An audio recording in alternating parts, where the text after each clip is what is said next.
السلام عليكم ورحمة الله وبركاته. النهاردة هنعمل دونات البطاطس، حاجة تغيير كده جنب المكرونة وجنب رز على الشعرية، جنب رز بعيش، اي حاجة بقى انت عاوزاها. هنعملها حلوة وسهلة ومش محتاجة مقادير كتير. انا معايا هنا بطاطس لسه سلقاها اهو. هحط عليها ملح، كاري، كزبرة، فلفل كده. هحط كمان معلقتين دقيق ومعلقه نشا. عاوزه اقول لكم ان دول بطاطستين كبار، عاوزه برضو تكتري بقى براحتك. تمام. هحط كمان جبنه شيدر او اي نوع جبن عندك حطيه، حته يعني صغيره مش كتير اهو. خلاص تمام. بس هعمل ايه بقى؟ هقلب الكلام الجميل ده مع بعضه كده.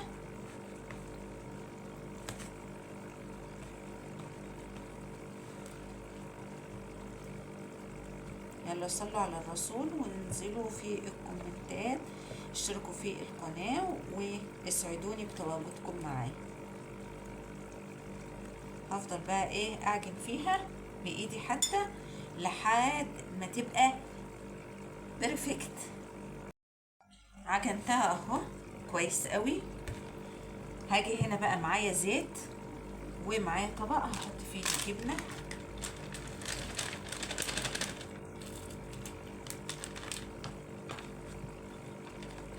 بندق حاسس ان في ريحه اكل رايح جاي عليه.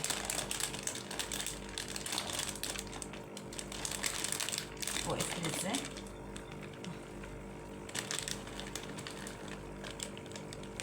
اللي هتديني حته. خلاص جبنه وادي الزيت. هعمل كده. تمام.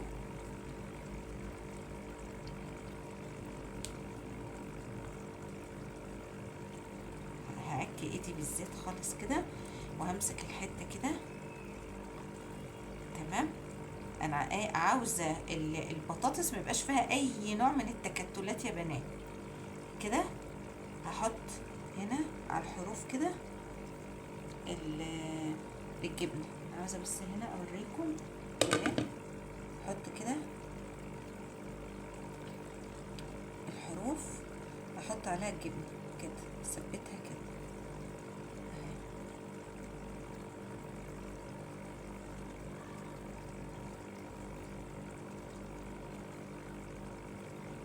تمام كده.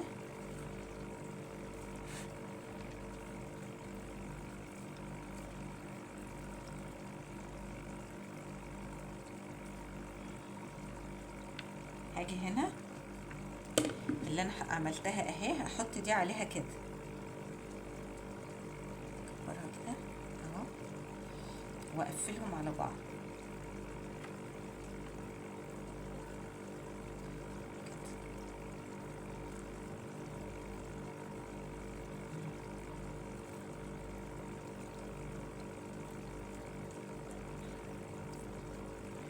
بالمنظر ده كده.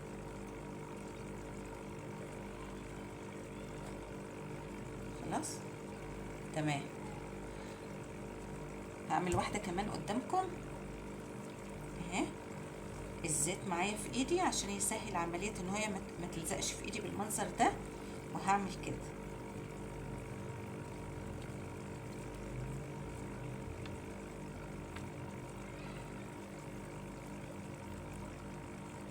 وهعمل فردها كده اهي. فردتها تمام.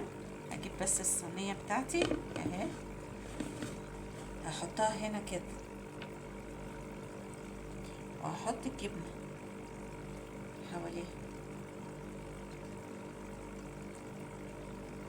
حاول انها ما تخرجش اهي. بسم الله.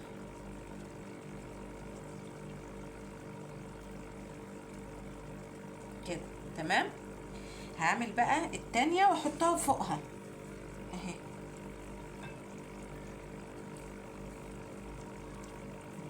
والتانية بقى حاولي انها تبقى ايه، القرص التاني يبقى اكبر شوية عشان يشيل اللي تحته. اهي اهو كده.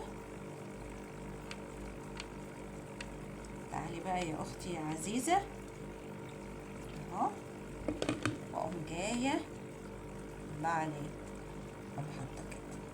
خلاص اشيلهم الاتنين كده واقفل اهو، احطهم الاتنين على بعض، القرص ده القرصة دي على القرصة دي وبينهم الجبنة واقفل كده اهي اهي. خلاص هجيب بقى اي حاجة عندي، اي حاجة، وهشوف كده حاجة. جبت الغطا بتاع السبرتاية غسلته كويس. ممكن انت بقى لو عندك احطه بس في الزيت كده عشان خاطر ايه، انت بقى لو عندك غطا ازازة اي حاجة ممكن تستخدميه. وهقوم بقى ايه نازلة بها كده كده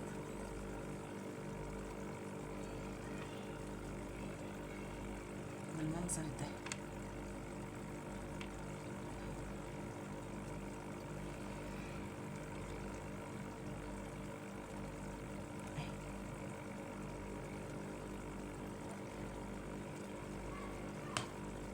طبعا ده هينزل تاني هنا وعدت اعمله تاني، ودي اهي برضو هنا كده انزل كده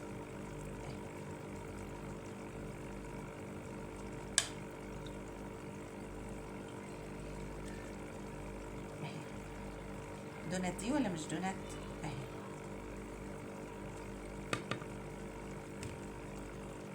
برضو دي اخدها كده احطهم على جنب هنا مع الجبنة، لما اخلص خالص اعيدهم تاني.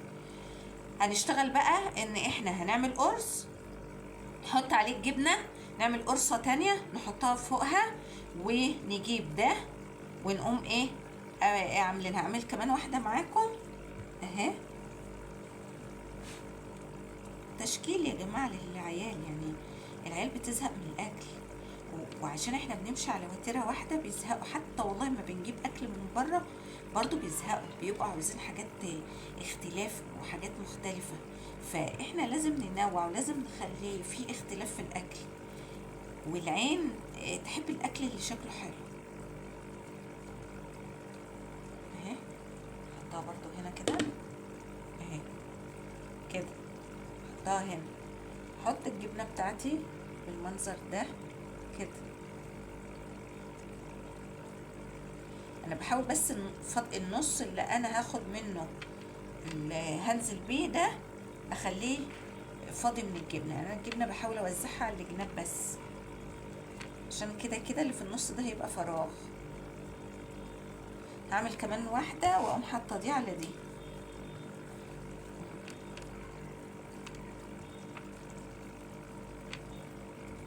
خليها كبيرة شوية.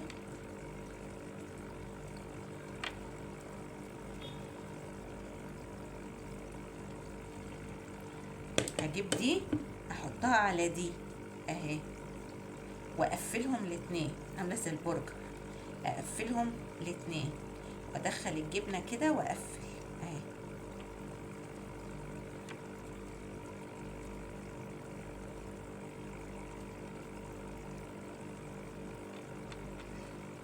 الله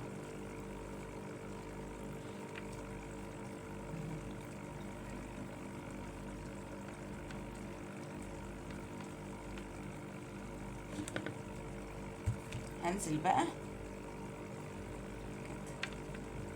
كنت لسه هكمل لكم في وصفات الكوسه، كان لسه في وصفات كتير جميله قوي وحاجات تانية خطيره ان احنا نعمل الكوسه بكذا طريقه، بس بصراحه لقيت التفاعل عليها مش قوي فتوقفت عنها. فيا ريت يبقى في تفاعل، يا ريت ما نتفرجش ونطلع، علشان الفيديو يوصل لاكتر حد يستفيد منه. ممكن انت يعني ما تستفيدش غيرك يستفيد، فيا ريت مشاركة للفيديو، ويا ريت الاشتراك في القناة عشان نفيد ونستفيد. وانا قلت هدفي قبل كده والله الافادة، كلنا نفيد بعض. الدونات بتاعتي اهي هكملها وارجع. عملتها كلها بالمنظر ده اهي، هي مش كلها بصراحه، انا عملت دولت بس والباقي ما كملتوش. عندي هنا بقسماط، انا كان عندي البقسماط اللي هو بتاع الفراخ واللحوم اهو، هعمل منه. وعندي هنا دقيق، هحط معلقتين دقيق هنا في الطبق كده، وهحط ميه بسيط وهقلب.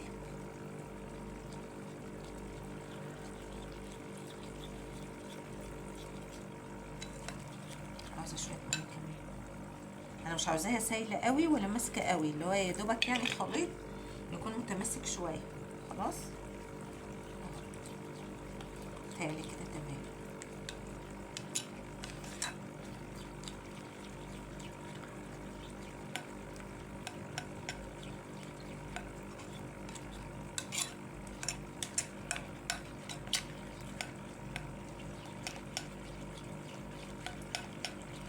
اضرب بس عشان ايه ميبقاش متكتل،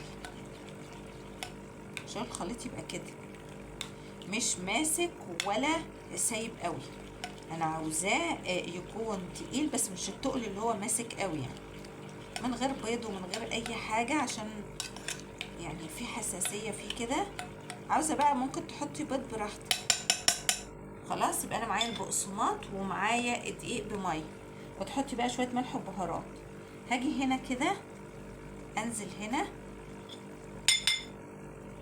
كده،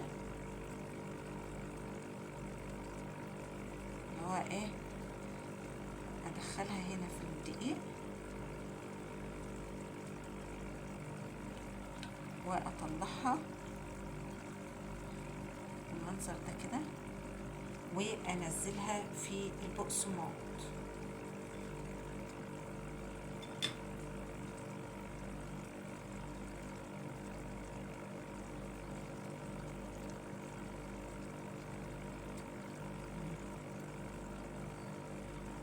عاوزة البقسماط ادخللها من كل اتجاه.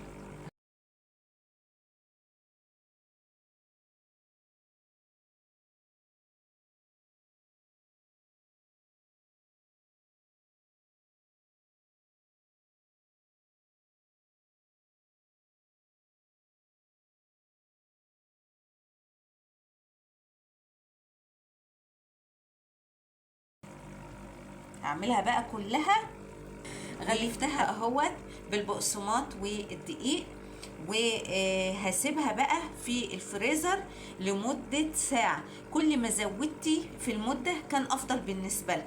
تمام، يبقى هنحطها دلوقتي في الفريزر فترة ساعة ساعتين، تبقى كده تمام قوي.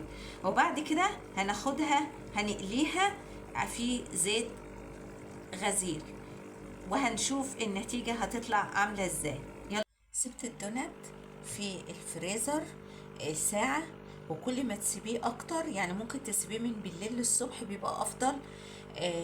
كل ما تسيبيه اكتر بيبقى افضل. وبعد كده طلعته قليته بالمنظر ده في زيت يكون يعني معقول. والحاجة التانية ان انا بسيب الزيت لما يسخن، ما حطوش في زيت بارد، حطه في زيت سخن. والحاجة التالتة ما قلبوش الا لما يحمر، عشان ما قلبوش مش يمين وشمال ويمين وشمال يقوم ايه تفك او تبوظ. طالعة تحفة اهي، شفتوا الجمال اهي. اهي ترشن عليها جبنة من فوق، ممكن تحطي بقدونس اهو. شفتوا الجمال اهي هشة، وعاوزة اقول لكم تحفة والله.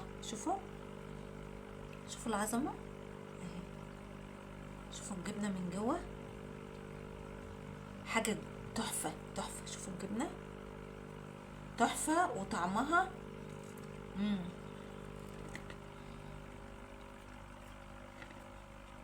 سامعين، حاجة جميلة جدا وطرية من جوه ومقرمشة من بره. طبعا ما خدتش وقت، وشكلنا في البطاطس لاولادنا محشيه جبنه اللي كل الاولاد بيحبوها. عاوزه تحطي معاها بقدونس حطي، عاوزه تحطي اي اضافات برضو حطي، مش متقيدين بحاجه.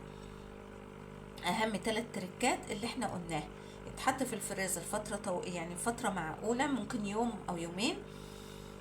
هو يوم كفايه يعني، عشان ممكن اعملها من بالليل اعملها بقى للغدا بكره.